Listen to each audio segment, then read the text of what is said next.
Vraiment, l'enfant apprend de façon ludique. Il a le cours fait par l'Éducation nationale, hein, les cours, et à côté de ça, il a toute la panoplie de ludiques, Jamie et Fred, par exemple, qui expliquent des processus scientifiques. Voilà. Un nouveau point de discorde entre les pôles Guadeloupe et Martinique de l'Université des Antilles. Le rapport de la députée Josette Manin sur l'évaluation de la répartition des moyens financiers alloués suscite une levée de bouclier à Fouillol. La députée veut s'attaquer au statut de la faculté, propose même de l'abroger. Le reportage de Paul-Henri Scoll et Daniel Quérin. Le rapport de la parlementaire Josette Manin, au sein duquel elle préconise une abrogation de la loi qui régit les statuts de l'Université Antilles, a suscité un grand froid sur les instances dirigeantes et étudiantes du pôle Guadeloupe. Ce dit rapport a eu pour effet de jeter de l'huile sur le feu et selon la direction du pôle, l'avenir de l'université a été réglé dans le respect de l'autonomie et l'unité par des critères établis par le législateur, d'où l'incompréhension de tel acharnement. Il n'y a donc aucune raison d'être dans cette véritable guérilla politicienne, dans un contexte électoral qui n'aura échappé à personne, pour que nous puissions encore remettre de l'huile sur le feu, effectivement, et que nous soyons totalement en combat contre la sérénité qui a été imposée à force de propositions par l'actuel président de l'université. Elle prend le risque énorme de réveiller des vieux démons, un antagonisme entre la Guadeloupe et la Martinique qui n'a pas lieu d'être, puisque les universitaires, les étudiants des deux pôles travaillent dans une synergie que vous pouvez vérifier à tout instant. Sentiment partagé également par les représentants des étudiants qui s'inquiètent pour l'unité de leur communauté universitaire. On sous-entend que la Guadeloupe est surdotée par rapport à la Martinique, alors qu'en Guadeloupe, les étudiants sont aussi en attente d'une avancée, notamment avec ceux que vous avez entendus il y a deux ans ou 3 ans avec la grève des STAPS, qui revendiquaient leurs droits en disant qu'il n'y avait pas assez d'enseignants pour assurer les cours. Et là, en fait, on parle de moyens humains. Donc les clés de répartition avaient été votées en CA et ils doivent être appliqués. La députée, en fait, elle veut outrepasser. Elle ne veut pas qu'on puisse exercer nos droits, nos prérogatives, puisque si elle veut nous mettre sous tutelle, donc en fait, ça veut dire qu'on sera géré par quelqu'un, alors qu'il y a un conseil d'administration qui est là pour ça. Donc en fait, c'est nous manquer de respect alors qu'on a été élu par la communauté. Pour l'heure, ce rapport génère une nécessaire vigilance de la part de tous les acteurs de l'UA qui prônent la pérennité de leur institution. Et puis on revient en Martinique où en marge du conseil d'administration de Martinique Transport qui s'est tenu hier après-midi, une convention de réorganisation du transport de personnes dans le Nord Atlantique a été signée avec les transporteurs par taxi collectif. 3 coopératives ont été créées pour la mise en place de 6 lignes. Les chauffeurs de taxi seront donc désormais des salariés de Martinique Transport. On écoute Louis Boutrin, c'est le vice-président de Martinique Transport, justement.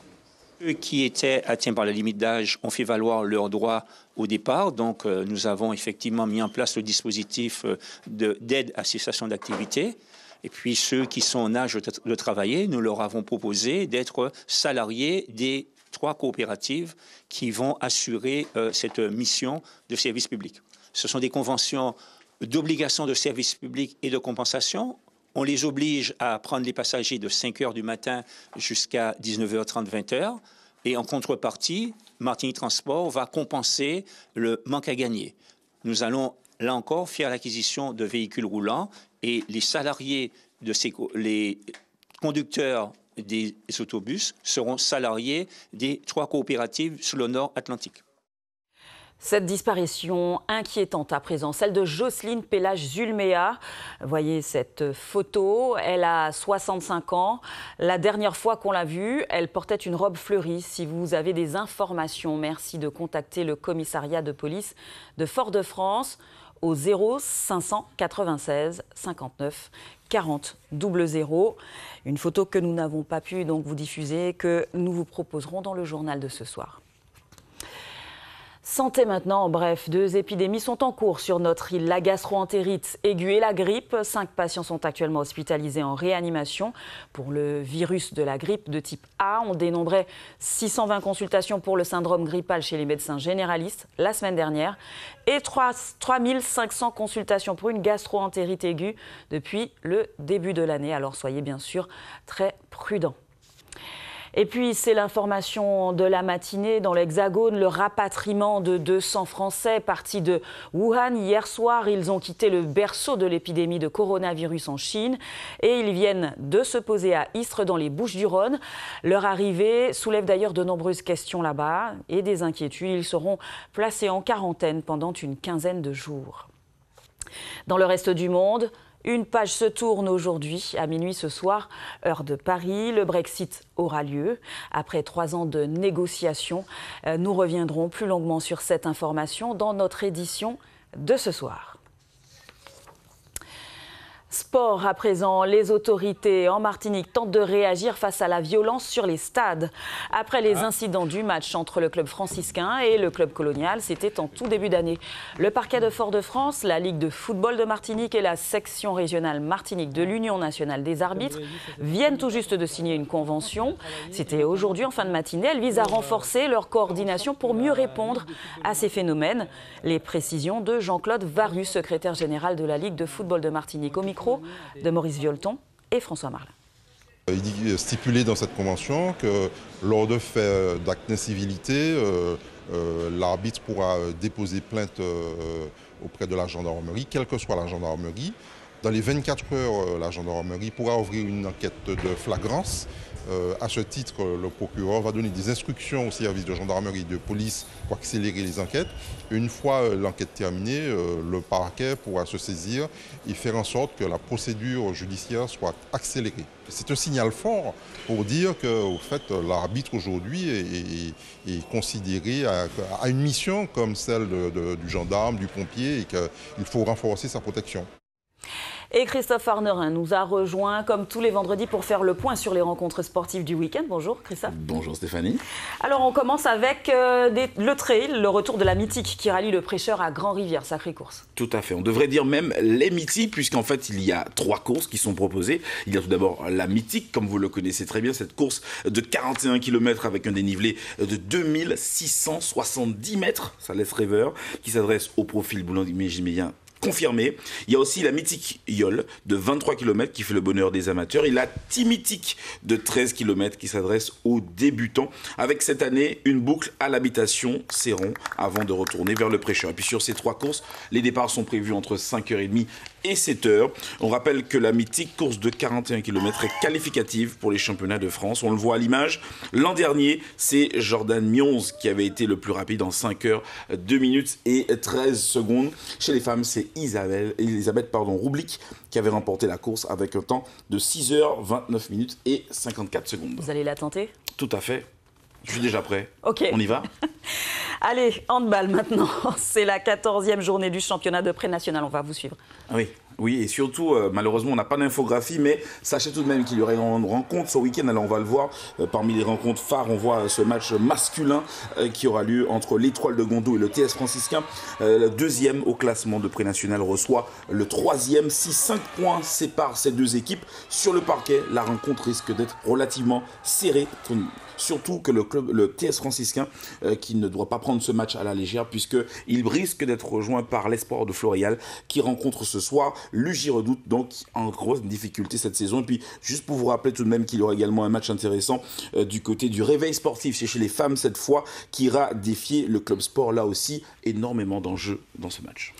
Et il y aura également du basket, Christophe. L'Éclair de Rivière-Salée apparemment a un coup à jouer. C'est ce week-end, chez les filles comme chez les garçons. Tout à fait. L'Éclair de Rivière-Salée ce soir sera aux aguets puisque chez les filles, elles auront un enjeu particulier puisqu'elles pourront aller taquiner les filles de l'AS Black Star en cas de victoire face au Sporting Club du Lamentin, club qu'elles ont largement battu. Et puis chez les garçons, l'Éclair au masculin, lui, en tête du classement de prix national, n'aura pas droit à l'erreur face toujours au Sporting Club du Lamantinois. Surtout qu'ils ont un point d'avance sur le Golden Star. Le Golden Star que l'on voit à l'image qui, lui, sera face au Lussac, tout à fait, face à Lussac. Un club qui ne va pas les attendre avec la fleur entre les dents, puisque vous le savez, Lussac a enchaîné tout de même 2 matchs sans victoire. Donc vous l'imaginez bien, ils vont tout tenter pour rafler une 3e victoire consécutive. Et puis Stéphanie, il faut noter qu'avant chaque match de ce week-end, un hommage appuyé sera rendu à Kobe Bryant, le leader des Lakers, quintuple champion de NBA. Et c'est notamment l'un des 7 joueurs au monde à avoir inscrit plus de 30 000 points dans sa carrière. Donc une légende qui sera célébrée comme il se doit avant chaque rencontre sur chacun des terrains de basket ce week-end.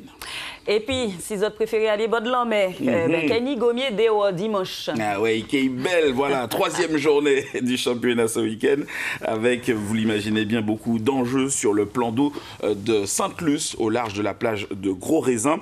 Alors, je vous rappelle que lors de la 2e journée, il y a 2 semaines, c'est Fils de Lumière Cristal qui a réalisé la meilleure opération en sortant premier à l'issue des 2 manches.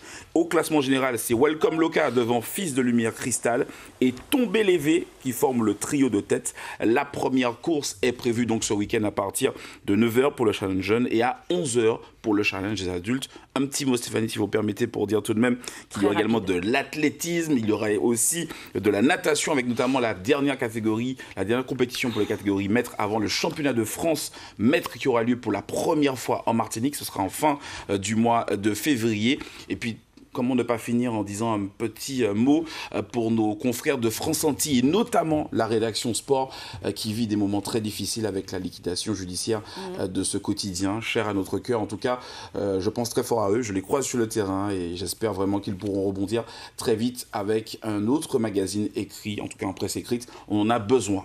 Merci beaucoup, Christophe. Et on rappelle bien sûr que tous les résultats de ces compétitions sont à retrouver dans notre page sport du dimanche. Voilà. Et c'est là-dessus que nous refermons ce journal. Merci beaucoup de votre fidélité au lendemain de la liquidation judiciaire de France Antilles. Ça, c'était l'information principale. Les employés travaillent à la parution du dernier numéro. Il est prévu demain, samedi. Donc cette parution vient d'être confirmée à l'instant puisque l'imprimerie a accepté de fonctionner. Et ce matin, l'émotion était bien palpable dans les couloirs du journal. Retrouvez toute l'info sur notre site internet et sur l'appli de Martinique La Première. Ce soir, vous avez rendez-vous avec Cyriaque Sommier à 19h. Je vous souhaite un très bon week-end sur Martinique La Première. À lundi.